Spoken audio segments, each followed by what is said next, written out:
If you think parrots are all about flying and talking, think again. The Kākāpō breaks all the rules.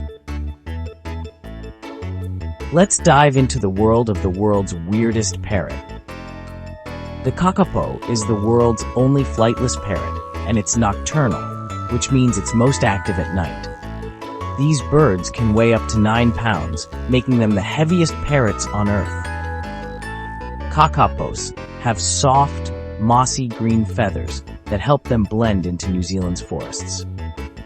Sadly, there are only about 250 left, making them critically endangered. But don't lose hope. Scientists and volunteers are working hard to save them. Each Kākāpō even has its own name and personality. So, if you love rare animals with big personalities, the Kākāpō will totally steal your heart. Hit like if you'd love to meet one someday.